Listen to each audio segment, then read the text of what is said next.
Hi student, today we discuss about the next point in the third chapter, that is 3.10, sex linked inheritance. Autosomal inheritance, that is 3.9. Today we discuss about the 3.9 autosomal inheritance.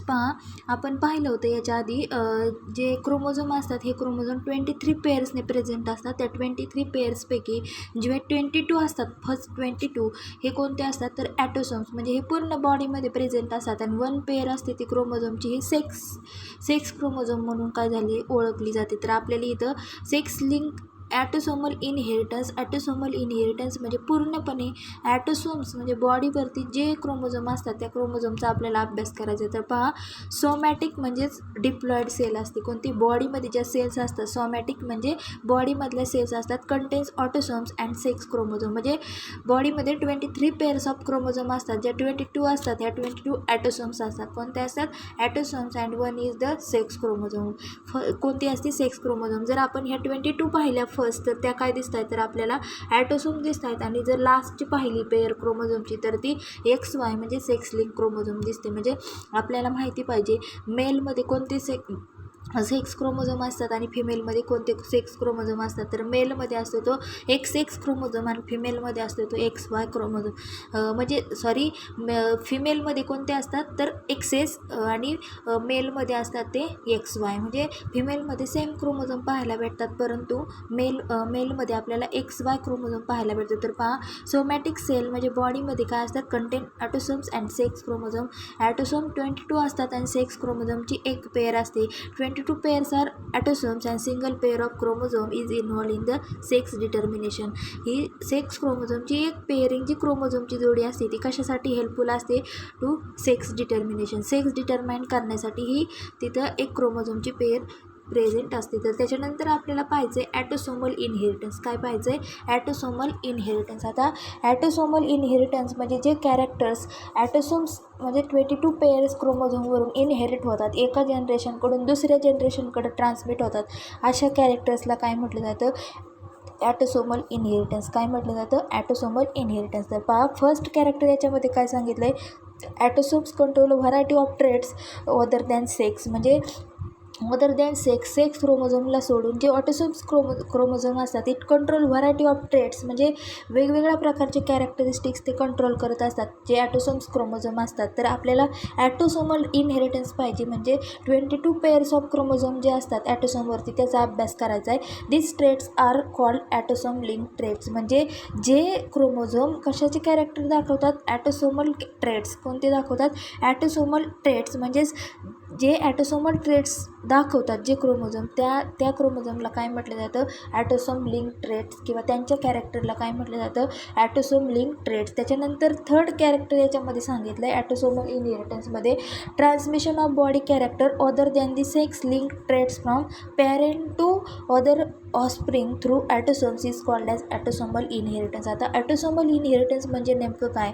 Transmission of body character. बॉडीमधले जे character आहेत ते काय होतात? ऑफस्प्रिंगमध्ये पॅरेंटच्या माध्यमातून transfer केले जातात. Other than the sex link traits. Sex link सोडून जे बॉडीमधले कॅरेक्टर असतात हे पॅरेंटकडून ऑफस्प्रिंगला ट्रान्सफर केले जातात थ्रू ॲटोसोम्स. कशाच्या माध्यमातून? ॲटोसोम्सचे जे क्रोमोझोम असतात त्यांच्या माध्यमातून. त्यांना काय म्हटलं जातं? Autosomal inheritance. आपल्याला समजलं असेल what is mean by autosomal inheritance. To transmission of body characters other than the sex link traits from parent to their offspring through autosomes is called as autosomal inheritance. त्याच्यानंतर next सांगितले पहा, some characters are influence by dominant gene and some by recessive gene present on autosomes. आता समजा ॲटोसोमवरती किती असतात? 22 pairs of chromosome असतात. आपण याच्या आधी पाहिलेले आहेत मेंटेलचे जे एक्सपेरिमेंट सांगितले. टॉल असेल, शॉर्ट, डॉर्क प्लांट असेल, म्हणजे डॉमिनंट आणि रेसेसिव्ह हे कॅरेक्टर आपल्याला तिथं पाहायला भेटतात. म्हणजे सम कॅरेक्टर हे जे ॲटोसोम्स क्रोमोझोम असतात त्याच्यातले काही कॅरेक्टर्स कसे असतात? डॉमिनंट कॅरेक्टर दाखवतात तर काही कसे दाखवतात रेसेसिव्ह कॅरेक्टर दाखवतात. तर त्याच्यामध्ये दोन मेन आपल्याला यांच्यामध्ये जे डिसीज होतात असे कॅरेक्टर म्हणजे some characters influence by dominant gene and some by recessive gene. म्हणजे काही कॅरेक्टर काही ट्रेड्स डॉमिनंट जीनमुळे त्यांच्या बॉडीवरती दिसून येतात तर काही कॅरेक्टर किंवा काही ट्रेड्स त्यांच्यामुळे होणारे डिसीज हे रेसेसिव्ह जीनमुळे दिसून येतात. तर डॉमिनंट आणि रेसेसिव्हमुळे एक्झॅक्ट कोणते डिसीज त्या बॉडीमध्ये एक्झॅक्ट ॲटोसोमवरती होत असतात तर आपल्याला खाली डॉमिनंट आणि रेसेसिव्हमुळे होणारे ट्रेड्स खाली सांगितलेले आहेत. तर ॲटोसोमल डॉमिनंट ट्रेड्स डॉमिनंट जीनमुळे होणारे म्हणजे कॅरेक्टर्स फर्स्ट सांगितलं आहे widow's peak and second one is the Huntington's disease. आता हे दोन्ही डिसीज हे डॉमिनंट ट्रेड्स त्यांच्या ॲटोसोमवरून एक्सप्रेस झाल्याच्या नंतर हे दोन डिसीज पाहायला भेटतात. आपण ते नंतर डिटेलमध्ये पाहणार आहोत widow's peak and Huntington disease. Then second one is the autosomal recessive traits. Autosomal recessive traits like phenylketonuria. Then next one is the cystic fibrosis and sickle cell anaemia. हे रेसेसिव्ह जीन ॲटोसोममध्ये recessive gene express झाल्यामुळे phenylketonuria असेल आणि cystic fibrosis आणि sickle cell anaemia हे disease होतात. तर आपण याच्यानंतर हे डिसीज डिटेलमध्ये पाहणार आहोत. तर त्याच्यानंतर आपल्याला पाहायचं आहे विडोज पिक. काय पाहायचं आहे फर्स्ट विडोज पिक. हा विडोज पिक कशामुळे डिसीज होतो तर पहा ॲटोसोमल डॉमिनंट ट्रेड्समुळे. कशामुळे some character influence by dominant gene. Dominant जीनमुळे हे कॅरेक्टर्स हा डिसीज त्यांना दिसून येतो. या बॉडीमध्ये फक्त काय झाले डॉमिनंट जीनच एक्सप्रेस झाले त्याच्यामुळं त्या बॉडीमध्ये अशा प्रकारचे डॉमिनंट ट्रेड्स आपल्याला पाहायला भेटतात. तर फर्स्ट आहे तो विडोज पिक. कोणता आहे विडोज पिक. तर पहा prominent V shape hairline on forehead is describe at widow's peak. आता विडोज पिक म्हणजे नेमका हा कसा डिसीज असतो आहे पहा डॉमिनंट कॅरेक्टर डॉमिनंट ट्रेटमुळं हा एक्सप्रेस झालेला डिसीज आहे. तर prominent V shape hairline on forehead. जर आपण फर्स्ट पिक्चर पाहिलं विडोज पिक इथं दाखवले पहा इथं काय दाखवलं आहे फोरहेड म्हणजे त्यांच्या कपाळावरती जर आपण त्यांच्या हेअरची लाईनिंग पाहिली तर ती व्ही शेपची दिसते. कशी दिसते व्ही शेपची. याला म्हटलं जातं विडोज पिक. म्हणजे प्रॉमिनंट व्ही शेप आपल्याला काय दिसतो इथं हेअरलाईन तिथं आपल्याला पाहायला भेटते on forehead is describe as widow's peak. त्याला काय म्हटलं जातं तर विडोज पिक. त्याच्यानंतर it is determined by autosomal dominant gene. आणि हे कशामुळे डिटरमाइन केलं आपण ॲटोसोमल डॉमिनंट कॅरेक्टर त्यांच्यापासून काय झालं एक्सप्रेस झाले तेव्हाच हा व्ही शेपची हेअरलाईन त्यांच्या फोरहेडवरती आपल्याला पाहायला भेटली. तेव्हाच आपण डिटरमाइन केलं आहे की विडोज पिक डिसीज असू शकतो. त्याच्यानंतर widow's peak occurs in homozygous dominant and also heterozygous hybrid individual. Heterozygous hybrid म्हणजे जे F1 आपल्याला भेटतं F1मध्येच आपण काय सांगतो डॉमिनंट कॅरेक्टर एक्सप्रेस केले जातात. काय केले जातात डॉमिनंट कॅरेक्टर एक्सप्रेस केले जातात. आपण क्रॉस लक्षात आणायचा आहे. F1चा क्रॉस आपण F1 जनरेशन आपल्याला जेव्हा भेटतं this widow's peak occurs in homozygous dominant म्हणजे इथं कॅपिटल WW दाखवलेलं आहे. होमोझायगस डॉमिनंट म्हणजे सेम होमोझायगस डॉमिनंट कॅरेक्टर असतील अँड ऑल्सो हेटेरोझायगस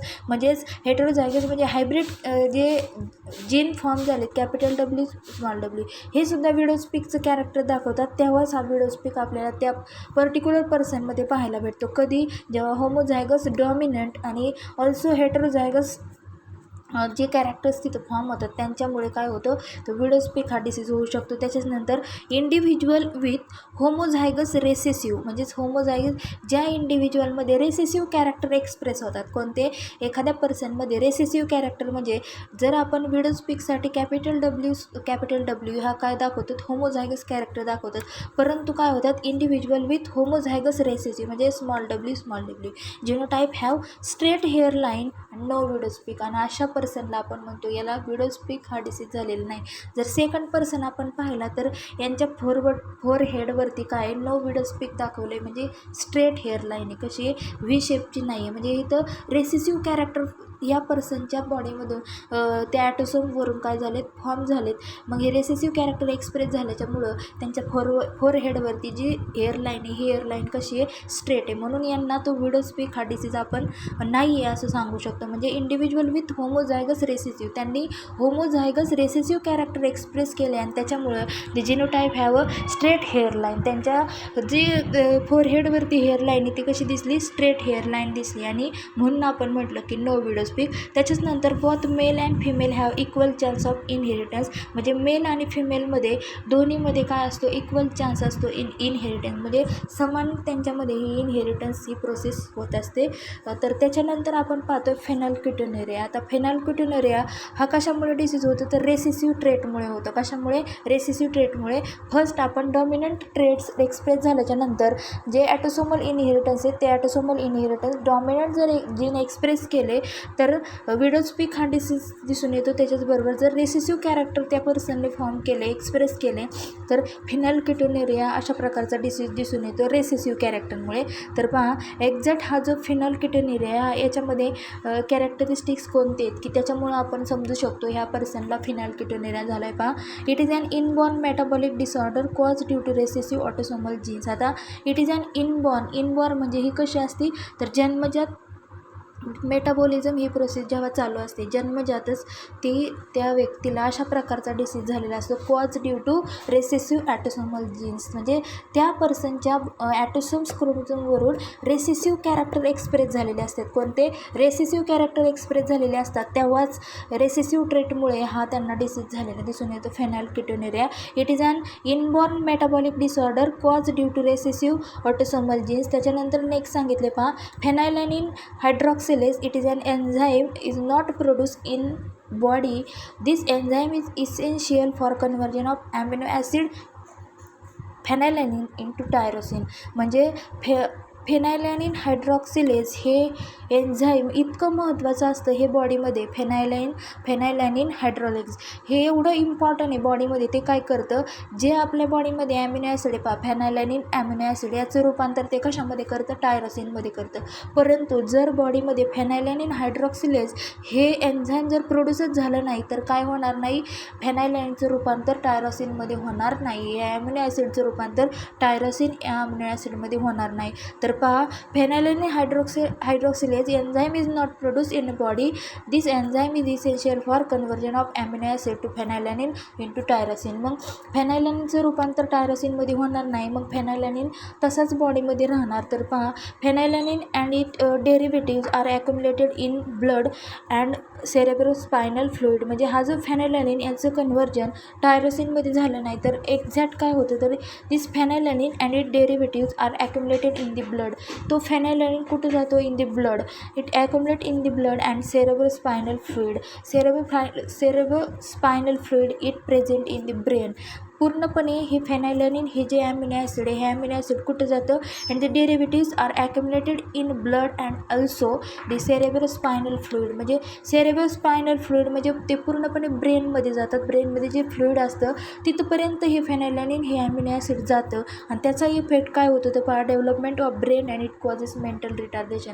म्हणजे तो पर्टिक्युलर पर्सन हा मेंटली रिटार्ड होऊ शकतो, म्हणजे त्याच्या ब्रेनवरती त्याचा इफेक्ट होऊ शकतो. ब्रेनची डेव्हलपमेंट होऊ शकत नाही. कधी होऊ शकत नाही, जेव्हा पर्टिक्युलर पर्सनच्या बॉडीमध्ये phenylalanine hydroxylic enzyme is not produce, then phenylalanine not conversion of amino acid to amino acid phenylalanine into tyrosine. तेव्हा त्याचं रूपांतर टायरोसिनमध्ये होणार नाही. हा फेनायलॅनिन डायरेक्टली ब्लडमध्ये ॲक्युमुलेट होतो, त्याच्याचबरोबर in the brain that is cerebrospinal fluid त्याच्यामध्ये मिक्स होतो.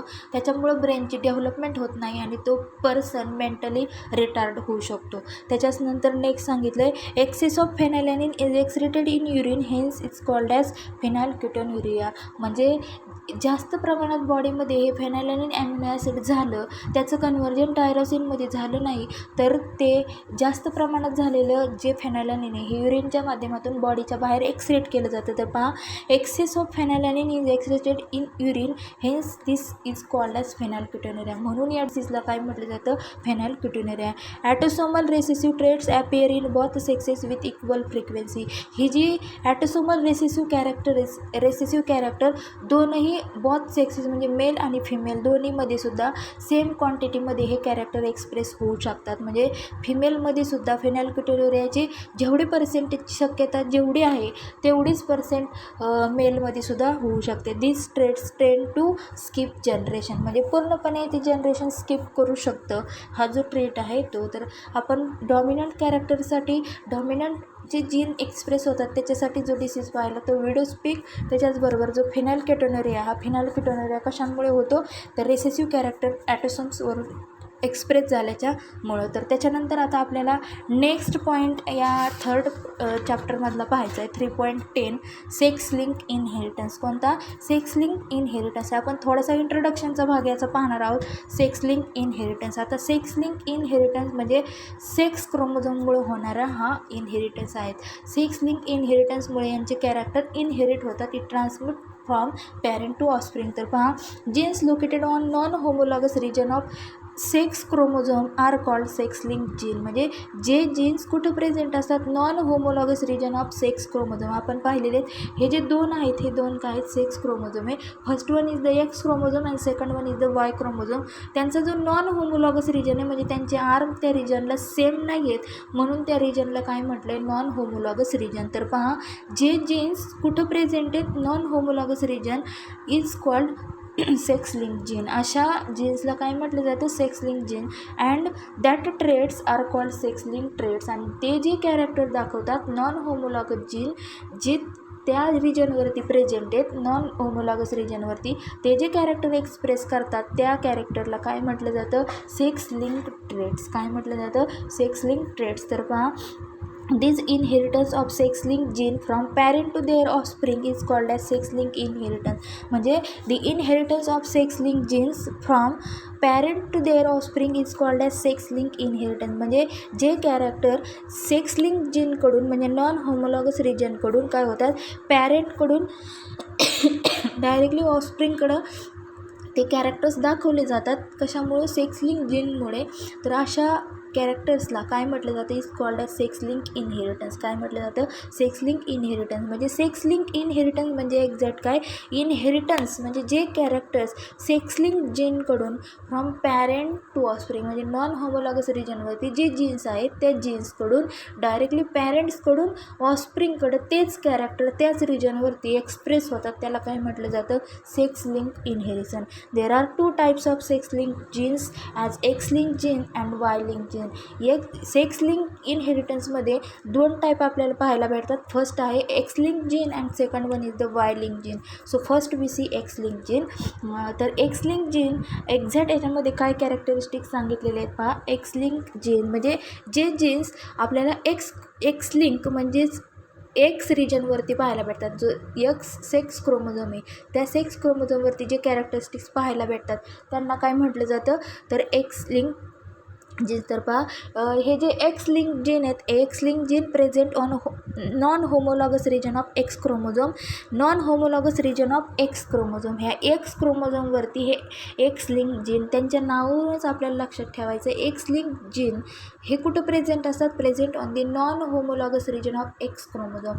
दिस gene do not have corresponding alleles of Y. म्हणजे हे डायरेक्टली त्या वाय जीनचे कॅरेक्टर दाखवत नाही. Not corresponding to alleles of Y. म्हणजे पूर्णपणे एक्स लिंक जीन हे एक्स क्रोमोझोमवरतीच प्रेझेंट असतात. कुठं असतात? एक्स क्रोमोझोमवरतीच प्रेझेंट असतात. आपल्याला माहिती आहे फिमेलमध्ये कोणते सेक्स क्रोमोझोम असतात? एक्स एक्स हे क्रोमोझोम असतात आणि मेलमध्ये असतो तो एक्स वाय. तर फिमेल हॅज 2 एक्स क्रोमोझोम. फिमेलमध्ये 2 एक्स क्रोमोझोम असतात. So 2 recessive sex link gene are required for expression of sex link traits. म्हणजे जे सेक्स लिंक कॅरेक्टर आहेत, जे सेक्स लिंक डिसीज फॉर्म होतात, जे डिसऑर्डर दिसते त्याच्यासाठी त्या जीनवरती जे होमोझायगस 2 आपल्याला त्यांच्यावरती क्रोमोझोम पाहायला भेटतात फिमेलमध्ये एक्स एक्स.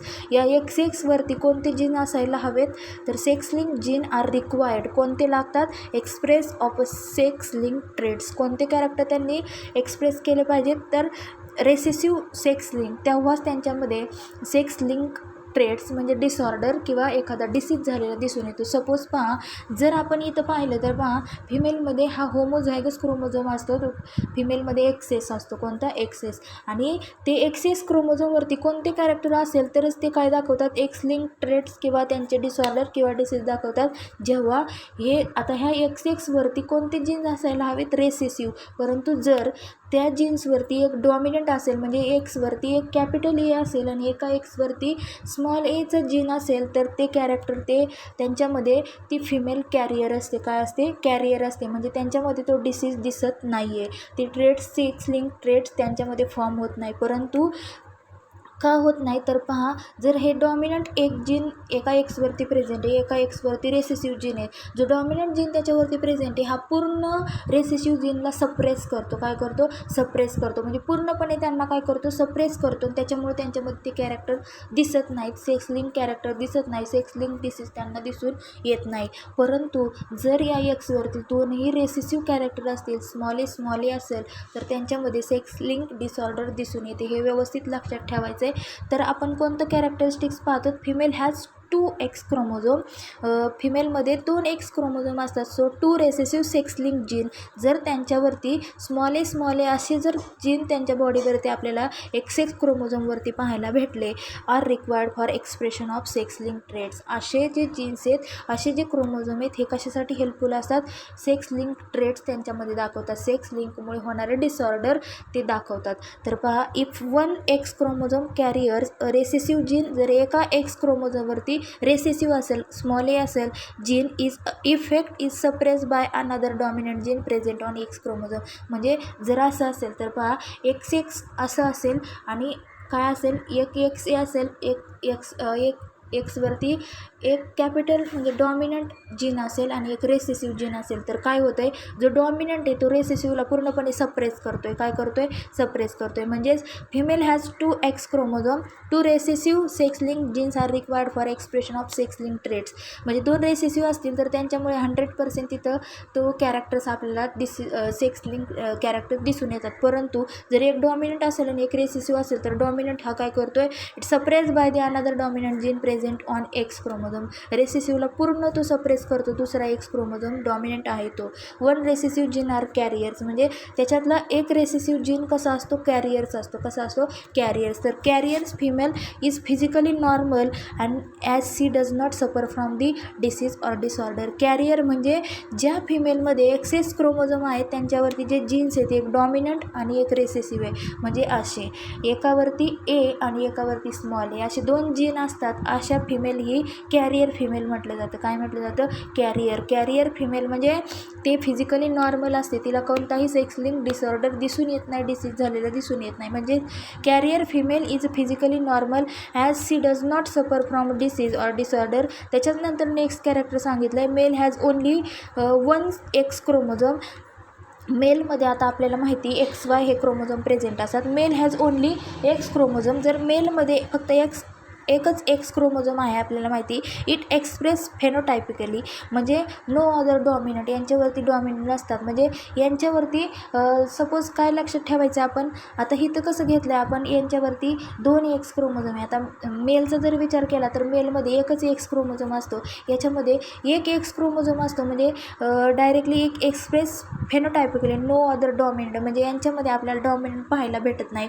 म्हणजे जर एकच एक्स आहे यांच्यामध्ये तर एक स्मॉल ए आपल्याला पाहायला भेटेल.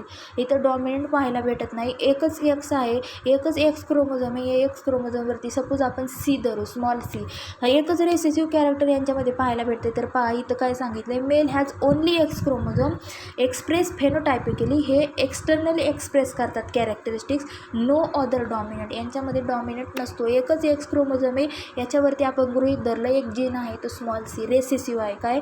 ॲपियर. आणि हा जो एक्स लिंक जीन आहेत, एक्स लिंक्स जे कॅरेक्टर डिसऑर्डर असतात, it appear more frequently in male than in females.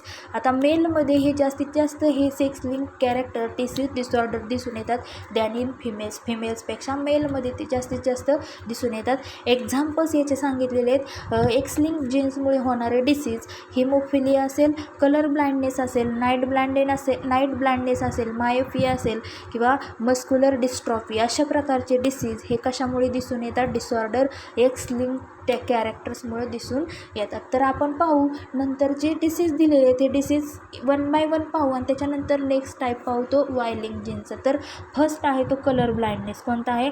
Colour blindness. पहा याच्यामध्ये काय सांगितलं आहे, X link recessive disorder where person is unable to distinguish between red and green colour as both the colours appears grey, म्हणजे X link recessive disorder. कोणती आहे? X link recessive disorder म्हणजे जर ती फिमेल आहे किंवा मेल आहे यांच्यावरती recessive character, recessive gene present आहे त्या क्रोमोझोमवरती, नॉट डॉमिनंट. म्हणजे एक्स लिंक क्रोमोझोम आहेत याच्यावरती जी recessive disorder, recessive gene present आहेत where person is unable to distinguish between red and green colour. म्हणजे अशी पर्सन आहे, अशी व्यक्ती आहे की तिच्या क्रोमोझोमवरती जे जीन आहेत हे रेसेसिव्ह आहेत आणि ते काय डिस्टिंग्विश करू शकत नाही तर रेड आणि ग्रीन कलर हा ओळखू शकत नाही आणि ते काय समजतात? As both the colours appears grey. म्हणजे दोन्ही कलर रेड आणि जो ग्रीन आहे यांना दोन्हीही कलर कसे दिसत आहेत? ग्रे कलर दिसत आहेत. कसे दिसत आहेत? ग्रे. जेव्हा एक्स लिंक रेसेसिव्ह डिसऑर्डरमुळे त्यांना काय होतं आहे? रेड आणि ग्रीन कलरमधला फरकच समजत नाही, ते दोन्हींना ग्रे समजतात. रेसेसिव्ह कॅरेक्टर त्यांच्या एक्स लिंक क्रोमोझोमवरतून फॉर्म एक्सप्रेस झालेत. पहा, causes due to recessive X link gene. आता मेलमध्ये आपण सपोज मी तुम्हाला सी सांगितलं, काय सांगितलं? सी हा genes. Cause due to recessive X link gene which prevent the formation of colour sensitive cells the cones in the retina of the eye. म्हणजे जर रेसेसिव्ह कॅरेक्टर त्या एक्स लिंक जीनवर sex क्रोमोझोमवरती जर रेसेसिव्ह जीन्स एक्सप्रेस झाले, form झाले तर त्या पॅरेंट्समध्ये काय होत नाही? कलर सेन्सिटिव्ह सेल्स ह्या फॉर्म होत नाहीत. कलर सेन्सिटिव्ह सेल फॉर्म होत नाहीत रेटिना ऑफ द आय. म्हणजे जे कलर सेन्सेशन आपल्याला समजतं की हा रेडच कलर आहे, हा ग्रीनच कलर आहे, असे जे सेल्स आहेत ह्या सेल्स त्यांच्यामध्ये काय होत नाहीत? फॉर्म होत नाही. कशामुळे फॉर्म होत नाहीत? Cause due to recessive X link gene. तो जीन कसा आहे? रेसेसिव्ह. म्हणजे जर इथं आपण मेल घेतला, मेलमध्ये एकच एक्स क्रोमोझोम असतो आणि त्याच्यावरती रेसेसिव्ह जीन आहे तो स्मॉल सी. कोणता आहे? Small C. म्हणजे हा काय करतो? It prevent the formation of colour sensitive cell in the cone of the retina of the eye. So this person is not able to distinguish between the red and green colour. त्याच्यानंतर next सांगितलं आहे दी homozygous recessive female. आता फिमेलमध्ये homozygous म्हणजे दोन्ही recessive jeans त्या क्रोमोझोमवरती present असतील. एक्सवरती दोन्ही recessive म्हणजे small C and homozygous recessive male त्याच्यावरती या एक्सवरती हा small C are unable to distinguish between red and green colour. म्हणजे दोघांच्याही क्रोमोझोमवरती, सेक्स लिंक क्रोमोझोमवरती जर रेसेसिव्ह जीन्स प्रेझेंट असतील तर ते दोघेही काय असतात? Distinguish. It unable to distinguish between red and green colour. त्यांना रेड आणि ग्रीन कलरचा फरकच समजू शकत नाही कारण दोघांच्याही सेक्स लिंक जीनवरून, सेक्स लिंक क्रोमोझोमवरून जे जीन एक्सप्रेस झाले ते रेसेसिव्ह आहेत आणि त्यांच्यामुळे काय होणार नाही? ज्या कलर सेन्सिटिव्ह सेल आहेत त्या फॉर्मच होणार नाहीत आणि त्याच्यामुळे ते काय करू शकत नाहीत? रेड अँड ग्रीन कलर हा पाहू शकत नाही. The frequency of the colour blind women is much less than main. म्हणजे कलर ब्लाइंड वुमेन ह्या कमी आहेत मेनपेक्षा. म्हणजे मच लेस दॅन मेल म्हणजे मेनपेक्षा, म्हणजे मेलपेक्षा फिमेलमध्ये यांची जी फ्रिक्वेन्सी, यांची जी क्षमता आहे कशी आहे? कमी प्रमाणात आहे. कलर ब्लाइंडनेस अशा प्रकारचे डिसऑर्डर फिमेलमध्ये कमी प्रमाणात दिसून येते. तर पहा, त्याच्यामध्ये नेक्स्ट सांगितलं आहे डॉमिनंट एक्स लिंक जीन. म्हणजेच एक्स आणि त्याच्यावरती स्मॉल सी दाखवला आहे. ते काय करतात? Dominant X link gene is necessary formation of dominant X link gene म्हणजे त्या एक्स क्रोमोझोमवरती डॉमिनंट म्हणजे कॅपिटल सी हे कॅरेक्टर एक्सप्रेस, हे जीन एक्सप्रेस करतात.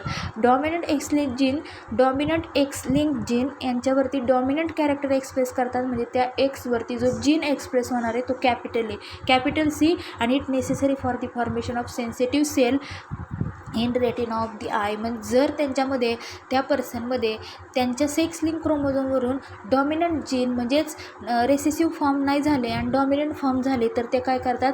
ज्या कलर सेन्सिटिव्ह सेल आहेत ह्या काय करतात? रेटिना ऑफ द आय त्या फॉर्म करत असतात.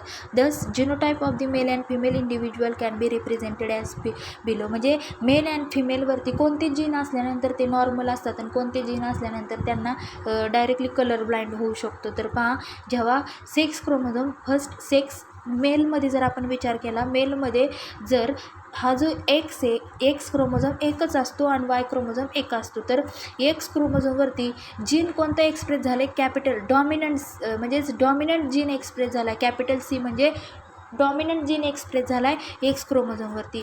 तर पहा, in the male there is dominant gene express, so this person is normal. तो मेल कसा असू शकतो? नॉर्मल असतो. तर पहा,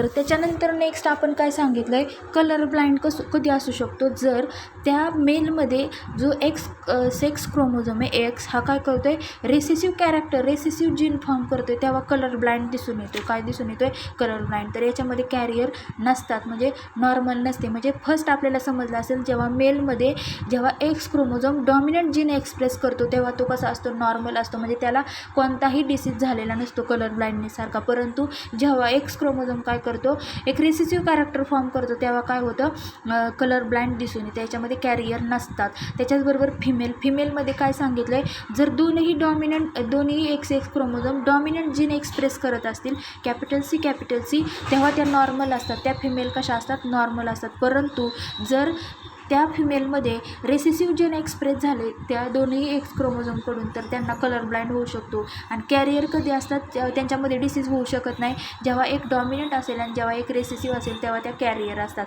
फिमेलमध्ये कॅरियर असू शकतात. तर त्याच्यानंतर आपण एक्झाम्पल पाहू, व्यवस्थितरित्या आपल्याला समजेल.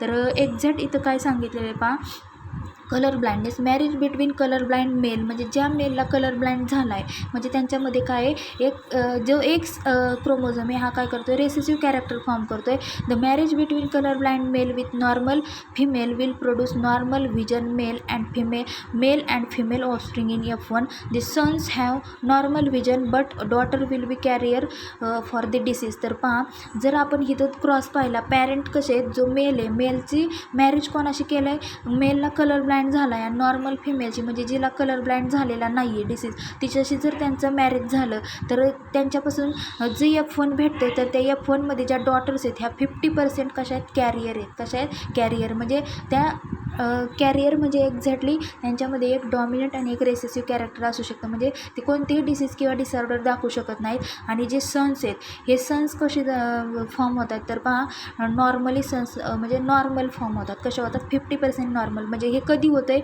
जेव्हा एक कलर ब्लाइंड मेल डिसीज झाला आहे, तो नॉर्मल फिमेलशी मॅरिड करतो आहे, तेव्हा ज्या डॉटर्स आहेत ह्या 50% कॅरियर असतात, म्हणजे त्यांच्यामध्ये डिसऑर्डर किंवा डिसीज झालेले दिसून येत नाहीत. आणि सॉन्स पण कशा असतात, नॉर्मल असतात. त्यांच्यामध्ये असं कशाही प्रकारचे डिसीज किंवा डिसऑर्डर दिसून येत नाही. त्याच्यानंतर सेकंड एक्झाम्पल आपल्याला याच्यामध्ये सांगितलं आहे. तर पहा, मॅरेज बिटवीन कॅरियर फिमेल. आता फिमेलला झालेलं आहे ऑफ नॉर्मल मेलशी काय होणार आहे, त्यांचं जेव्हा मॅरेज होणार आहे, produce female offspring with normal vision but half then will be carrier for the disease and half male offspring will be normal while remaining half will be colour blind. तर पहा, जेव्हा आता आपण पाहिलं कॅरियर मेलचं पाहिलं example, normal फिमेलची. आता फिमेलला जर झाला कॅरियर डॉटर असेल आणि त्यांचा मेल काय झालं, मेल नॉर्मल असतील, यांच्याशी जर मॅरेज झालं, तर एक्झॅक्ट त्यांचे जे ऑफस्प्रिंग आहे ते F1मध्ये कसे भेटतात, तर पहा, नॉर्मल फिमेल आणि नॉर्मल मेल, म्हणजे 50% नॉर्मल मेल अँड फिमेल, म्हणजे 25% नॉर्मल भेटतात, 25% मेल नॉर्मल, 25% फिमेल नॉर्मल, म्हणजे त्यांना कोणत्याही प्रकारचा डिसीज झालेला नाही.